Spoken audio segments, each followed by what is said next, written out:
Next question है अपने पास T square minus 15। देखो, इस प्रकार के क्वेश्चन को सोल्व करने के लिए एक छोटी सी बात आपको पता होनी चाहिए जो हमने पिछले सवाल के अंदर डिस्कस की थी। क्या? a plus B A minus B is equal to होता है A square minus B square. या इसको उल्टा समझो, A square minus B square is equal to होता है A plus B A minus B. ठीक है, तो मैं इसको उसी फॉर्मेट में बनाने की कोशिश करूंगा। देखो, सबसे पहले मैंने लिखा यहाँ T square minus 15 is equal to 0, क्योंकि मेरे को जीरो निकालना है तो उसको इक्वल टू 0 रख के निकालूंगा मैं।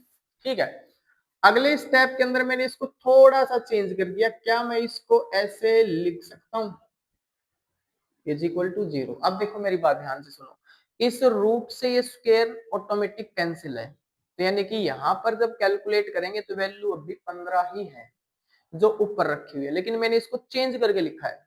क्यों लिखा है? क्योंकि मैं यहाँ ए स्क्वायर माइनस बी स्क्वायर की प्रॉपर्टी बनाना चाह रहा हूं, तो वो बन गई है। देखो, प्रॉपर्टी है, मैं यहां लिख देता हूं आपके सामने, A square minus B square is equal to होती है ए प्लस बी और ए माइनस बी।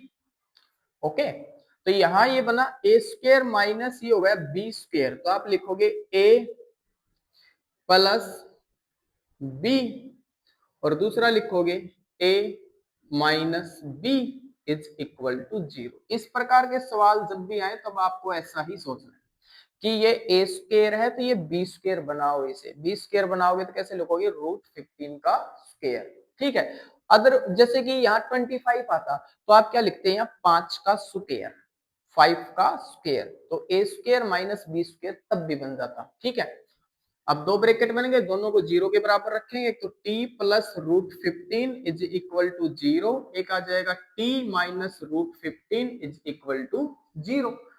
ये उधर जाएगा तो माइनस का हो जाएगा t is equal to minus root 15, ये उधर जाएगा तो प्लस का हो जाएगा t is equal to root 15। आपके पास t की दो वैल्यू आ चुकी है। इस वैल्यू का नाम लोगे आप अल्फा और इस वाली वैल्यू का नाम लोगे आप बीटा। ये अल्फा है और ये बीटा है। ठीक है, जब बात करते हैं इसके रिलेशन की तो मैंने यहां लिखा रिलेशनशिप। ठीक है, तो पहला रिलेशन आपके पास वही आने वाला है, alpha plus beta is equal to minus B upon A. अच्छा, अब एक बात सुनो कि हम कोई भी स्टैंडर्ड इक्वेशन के अंदर ए बी सी निकाल के लेके आते हैं, वो ए है, वो बी है, वो सी है। जरा चेक करो, मैं इसको यही एक्सप्लेन करता हूं। मैंने लिखा टी स्क्वेयर माइनस 15 है। ओके, तो टी स्क्वेयर के आगे वाली टर्म तो कहलाएगी ए, यहाँ टी है तो अगली टर्म मेरे हिसाब से टी ही आनी चाहिए, उसका कोफिशिएंट कहलाएगा बी। ये कांस्टेंट टर्म है, इसका मतलब इसमें टी तो गायब है, तो टी गायब है तो उसको आप लेके आओ यहाँ, सोचो आप क्या होगा वो। तो ये लिखा टी स्क्वायर माइनस मैंने लिखा जी या प्लस लिख लो कोई फर्क नहीं पड़ता, इनटू टी हो गया ना, 0 ही है, और माइनस लिख दिया मैंने 15। बात पकड़ में आई? इक्वेशन बनाने के लिए ये टी स्क्वायर फिर ये टी और फिर ये कांस्टेंट मैंने पूरा बनाया है। ठीक है, गिवन था ये। ओके, या फिर आप ऐसा समझो कि टी स्क्वायर का कोफिशिएंट तो ए है और टी का कोफिशिएंट क्या है, बी।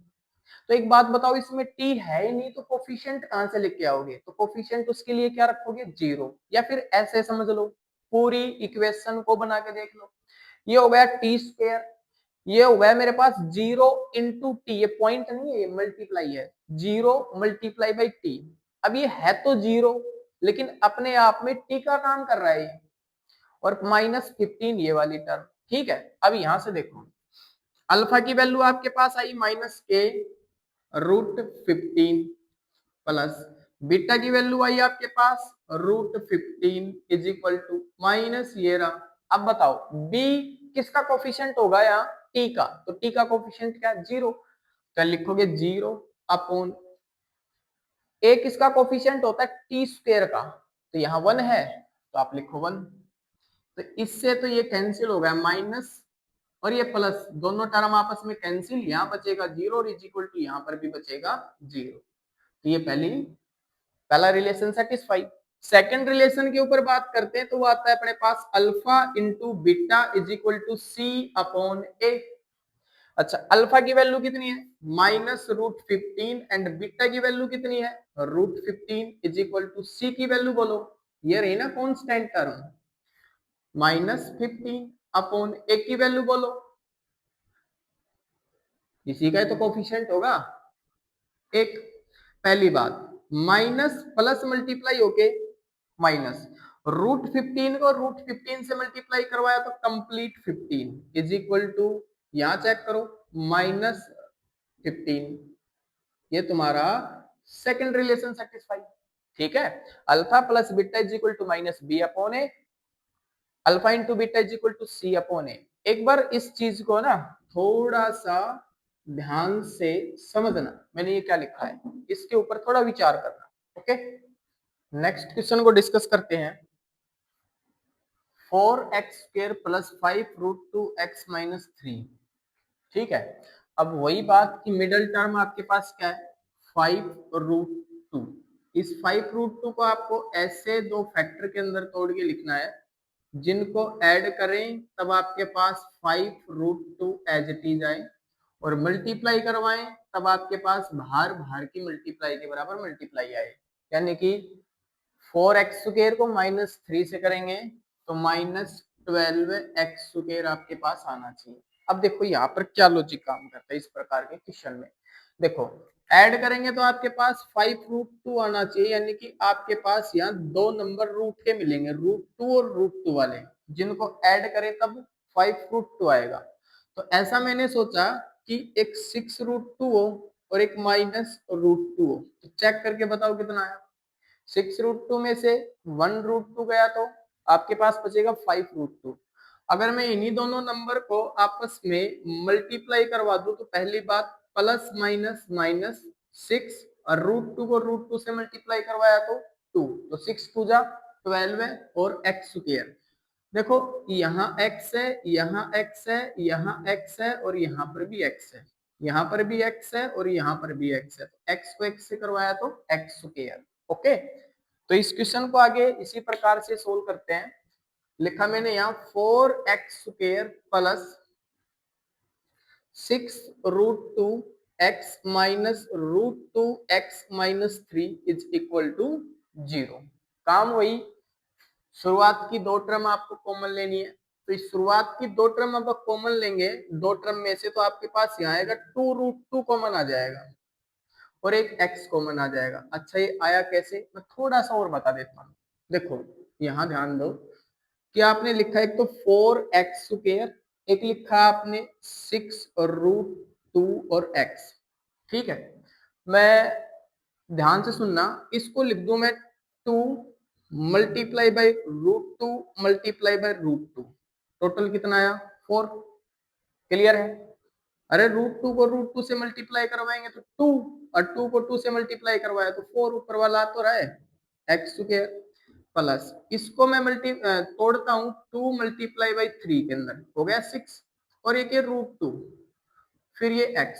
देखो कॉमन निकालो दोनों में से, 2 भी कॉमन है और √2 भी कॉमन है, और एक इन दोनों से x कॉमन आ गया। तो इस साइड क्या बचेगा, एक तो √2 बचेगा और एक यहाँ x बचेगा। इस साइड क्या बचेगा, ओनली ऑन 3। ठीक है, तो ये 2√2x इन दोनों से कॉमन निकाल लिया, तो यहाँ बचेगा आपके पास √2 और एक बचेगा x प्लस, यहां से आप 2√2 कॉमन बाहर निकाल ले तो 3 बचेगा, x बाहर आ चुका है तो यहाँ लिखोगे ओनली ऑन 3। फिर ये माइनस है तो माइनस।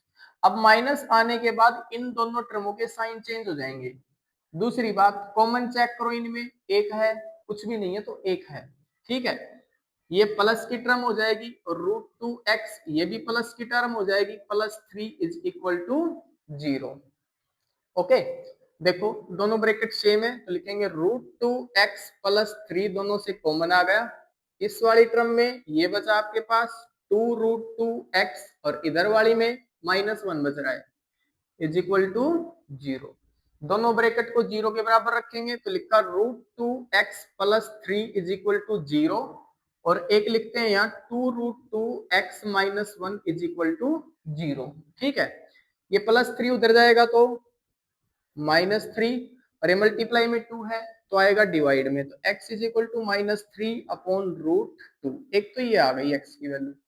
जब यहां से बात करें तो -1 उधर जाएगा तो आपके पास +1 और ये पूरा नीचे, तो x इज इक्वल टू आ जाएगा 1/2√2। ये आपके पास अल्फा कहलाएगा और ये आपके पास बीटा कहलाएगा।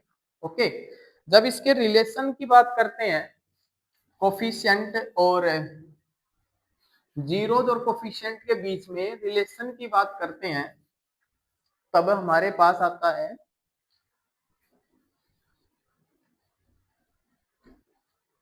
Relation between zeros and coefficients.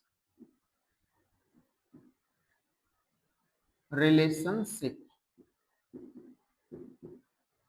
First relation है alpha plus beta is equal to -b/a। Okay, alpha की वैल्यू आपके पास -3√2 है, बीटा की वैल्यू आपके पास 1/2√2 है is equal to minus B की वैल्यू आपके पास 5√2 है, 5√2 ए की वैल्यू आपके पास 4 है, ए की वैल्यू आपके पास 4 है। ओके, चेक करो, इन दोनों का एलसीएम लेते हैं। एलसीएम मेरे पास 2√2 आएगा, ठीक है ना, 2√2 नीचे वाले से डिवाइड देंगे तो √2 कैंसिल, 2 बचा, 2 को ऊपर वाले से मल्टीप्लाई करवाएंगे तो हमारे पास आ जाएगा -6। ओके, प्लस नीचे वाले से डिवाइड देंगे तो पूरा कैंसिल, 1 को ऊपर वाले से मल्टीप्लाई करवाएंगे तो 1 इज इक्वल टू, यहां मेरे पास 5 -5√2/4 है। यहाँ चेक करो आपके पास कितना बचा, -5/2√2। और इधर चेक करो, देखो अभी मैंने बताया था 4 को आप लिख सकते हो 2 मल्टीप्लाई बाई √2 मल्टीप्लाई बाई √2। ठीक है, अब ध्यान से सुनना, ऊपर वाला √2 से 4 वाले √2 से कैंसिल हो गया तो यही तो बचेगा नीचे। ठीक है, तो मैं इसको यहां से काट दूंगा तो 2√2 पे काट देगा, ये 2√2 ही तो बचेगा, तो यहाँ बचेगा -5/2√2।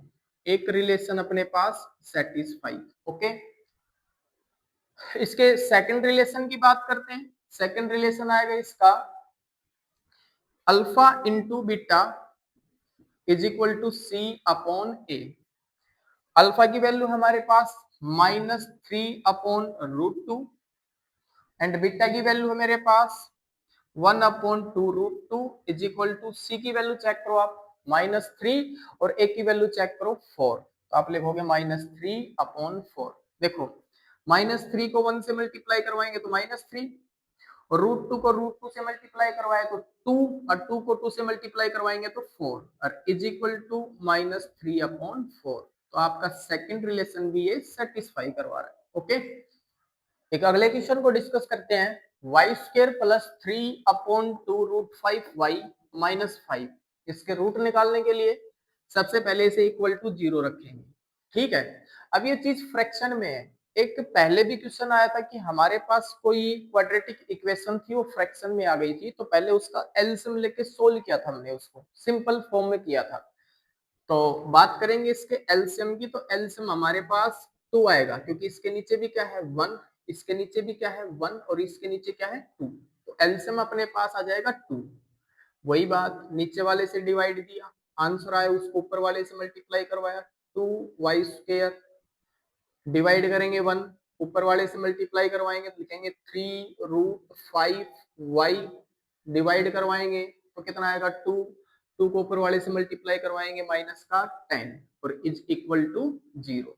ये अपॉन 2 है, उधर जाएगा तो मल्टीप्लाई में 0 के साथ मल्टीप्लाई होके 2 0 हो जाएगा। तो कुल मिला के बात अपने पास 2y² plus 3√5y minus 10 is equal to 0, ये हमारे पास एक इक्वेशन तैयार होती है। ठीक है, अब वही काम अपना जो पहले वाला था कि मैं बीच वाली टर्म के ऐसे दो फैक्टर ढूंढूं, यानी कि 3√5 है, यहां चेक करो आप 3√5 है, इसके मैं दो ऐसे फैक्टर करूं जिनको मैं ऐड करूं, तब तो मेरे पास 3√5 ही आए, ठीक है ना। शायद फ्रेम से बाहर गया ये,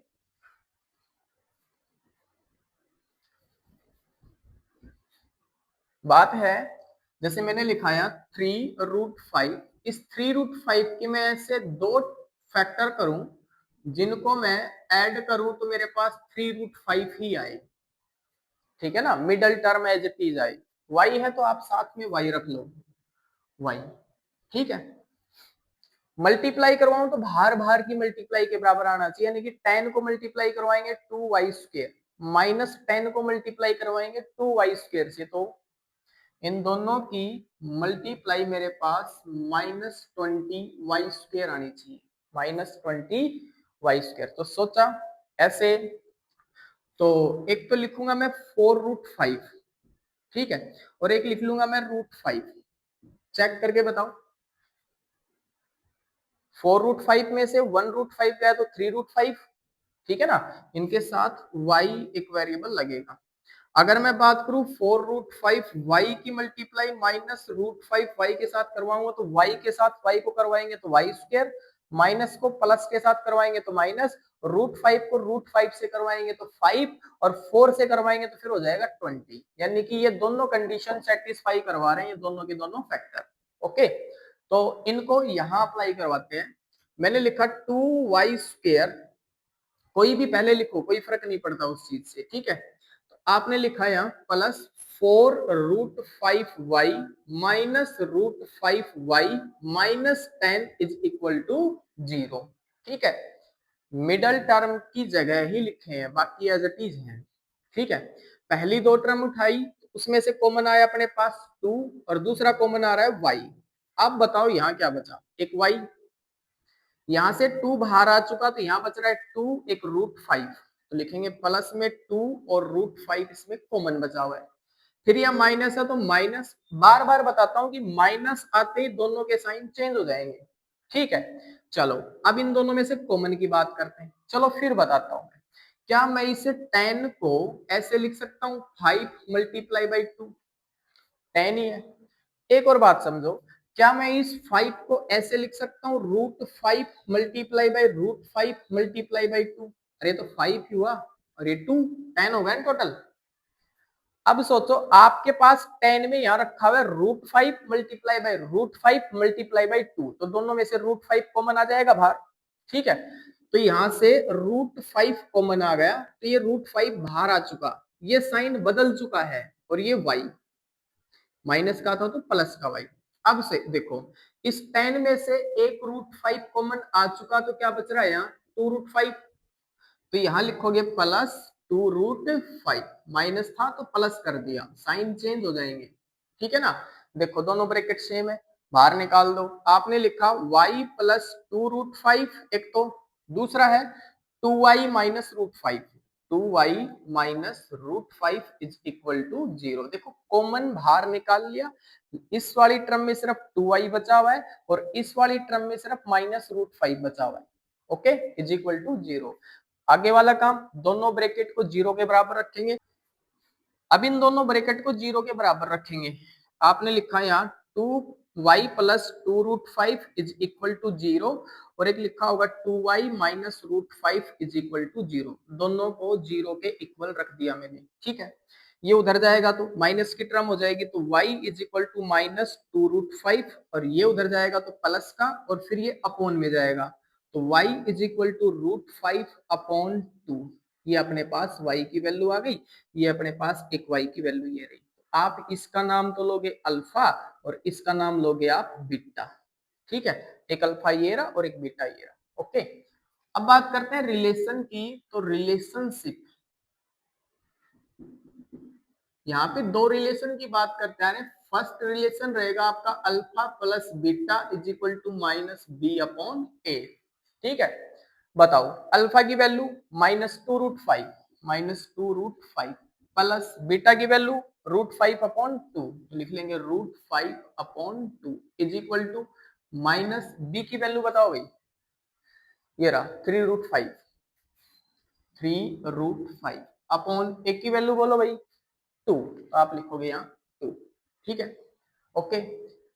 अच्छा, इसका एलसीएम लेके सोल्व करेंगे तो एलसीएम इसका रहेगा 2। देखो इस प्रकार की कैलकुलेशन को मैंने डायरेक्ट बताया था कि ये सीधा यहाँ मल्टीप्लाई होगा, कर दो -4√5, अरे 2 2 जा 4 और ये √5 प्लस ये एज इट इज रहता है, जैसे कि 2 को 2 से डिवाइड देंगे तो 1 और 1 को ऊपर वाले से मल्टीप्लाई करवाया तो √5 इज इक्वल टू -3√5 अपॉन 2। बताओ 4√5 में से 1√5 गया तो 3 माइनस के 3√5 अपॉन में 2 और इधर भी क्या है -3√5 अपॉन में 2। ये आपका पहला रिलेशन, ठीक है ना, सेटिस्फाई। अब इसके सेकंड रिलेशन की बात करते हैं तो सेकंड रिलेशन है alpha into beta is equal to C upon A. Alpha की वैल्यू आपके पास -2√5 इंटू बीटा की वैल्यू है √5 upon 2 is equal to C upon A.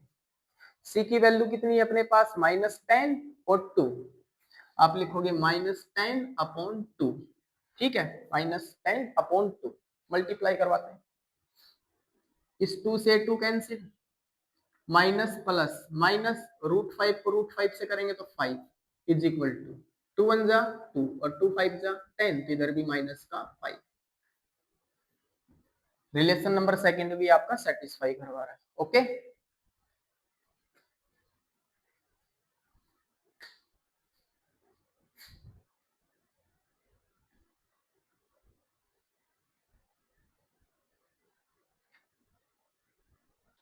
एक अगले क्वेश्चन को डिस्कस करते हैं। हमारे पास है p x square plus 1 minus x p square plus 1। देखो सबसे पहले इसको थोड़ा सा सोल्व करना पड़ेगा, p को इन दोनों से मल्टीप्लाई करवाएंगे। पहले लिखा मैंने p x square plus p, इसको एज इट इज रखो फिलहाल, x p स्क्र प्लस 1 और इज इक्वल टू 0, ओके। अब ध्यान से सुनो, ये रहा मेरे पास एक्स स्क्वायर, ये रहा मेरे पास एक्स और ये रहा मेरे पास कांस्टेंट टर्म। तो इसको पहले ठीक तरीके से लिखते हैं। पहले लिखेंगे पी एक्स स्क्वायर, उसके बाद में लिखेंगे माइनस या लिखेंगे P square plus 1 into X और फिर लिखेंगे आप plus P is equal to 0, okay. तो ये तो आपके पास a रहेगा, ये आपके पास b रहेगा और ये आपके पास c रहेगा कांस्टेंट टर्म। इसको थोड़ा सा सोल्व करके लिखेंगे तो इसको इस प्रकार से बना के लिखेंगे, ठीक है।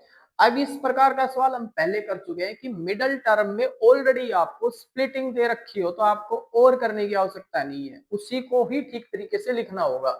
जैसे माइनस इन दोनों टर्मों के साथ है और ये x भी इन दोनों टर्मों के साथ है, खुल जाएगा तो दो टर्म में ऑटोमेटिक बच जाएगा ये। तो आपने लिखा यहाँ पी एक्स स्क्र माइनस, यहाँ लिखोगे पी स्क्र एक्स और यहाँ लिखोगे माइनस एक्स और plus P is equal to 0। Minus दोनों के साथ एक्स भी दोनों के साथ, ओके। इस प्रकार से ये स्प्लिट हो जाएगा ऑटोमेटिक, ठीक है। अब यहाँ से कॉमन लेने की बात आई तो कॉमन लेंगे, शुरुआत की दो टर्म में p भी कॉमन है और x भी कॉमन है, तो आपने p x कॉमन निकाल लिया यहाँ से, तो यहाँ बचेगा ओनली ऑन x और यहाँ बचेगा ओनली ऑन p, क्योंकि एक p बाहर आया है एक p बच रहा है, x बाहर आ चुका, ठीक है। माइनस आता ही आपने लिख लिया माइनस, उसके बाद में तुम्हें पता आपको पता है कि इन दोनों टर्मों के साइन चेंज हो जाएंगे, ओके। कॉमन चेक करो, कुछ भी नहीं है तो 1, ये प्लस का x और ये माइनस का p इज इक्वल टू 0। दोनों में सेम आ रहे हैं तो निकाल लो बाहर common, x minus P common निकाल लिया, यहाँ बचेगा पी एक्स और माइनस 1, तो यहाँ ऐसे लिखेंगे P X minus 1 is equal to 0। अब दोनों ब्रैकेट को 0 के बराबर रखेंगे, x minus P is equal to 0 और एक रखेंगे हम P X minus 1 is equal to 0। अब देखो ये उधर जाएगा तो प्लस का हो जाएगा x is equal to p, ये उधर जाएगा तो प्लस का, फिर ये अपॉन में p, यानी कि x is equal to 1 upon p। पहले उधर जाएगा तो प्लस का, फिर ये मल्टीप्लाई में तो डिवाइड में, ठीक है। आप पहले वाले x को बोलोगे ये मेरे पास अल्फा है और इस दूसरे वाले को बोलोगे ये मेरे पास बीटा, ये जीरोज हैं, ठीक है। बात करें इनके रिलेशन की, relationship between zeros and coefficients. देखो पहला रिलेशन आपको पता है alpha plus beta is equal to minus B upon A. ठीक है। अल्फा की वैल्यू आपके पास p है प्लस बीटा की वैल्यू आपके पास 1/p है इज इक्वल टू माइनस ये रहा b की वैल्यू देखो कितनी है। अब आप चेक करोगे तो b की value minus P square plus 1, तो देखिए माइनस ये रहा और माइनस ये रहा ऑटोमेटिक प्लस, तो आप यहाँ लिखोगे पी स्क्र प्लस 1 अपॉन ए की वैल्यू चेक करो p, तो आप लिखोगे नीचे p। ठीक है। अच्छा इनका एलसीएम लेके सोल्व करोगे तो एलसीएम आ जाएगा आपके पास p। ठीक है, इसके नीचे कुछ भी नहीं है तो 1 है, 1 को डिवाइड करेंगे p में तो p आएगा, p को ऊपर वाले से मल्टीप्लाई करवाएंगे तो p स्क्वायर, या फिर आपको मैंने पहले भी एक शॉर्ट मेथड बताया था, इस प्रकार की सिचुएशन में सीधा यहाँ मल्टीप्लाई होगा तो ये हो जाएगा p को p से करेंगे तो p स्क्वायर प्लस 1 और upon p is equal to यहाँ पर भी चेक करो p square plus 1 upon p, तो आपके पास ये पहला रिलेशन सेटिस्फाई। ठीक है। जब हम सेकंड रिलेशन की बात करते हैं वो होता है alpha into beta is equal to C upon A. Alpha की वैल्यू p और बीटा की वैल्यू 1/p, तो आप लिखोगे p into 1/p is equal to C upon A. तो c की वैल्यू चेक करो आप, c की वैल्यू p और a की वैल्यू भी p, तो आप लिखोगे p अपॉन p।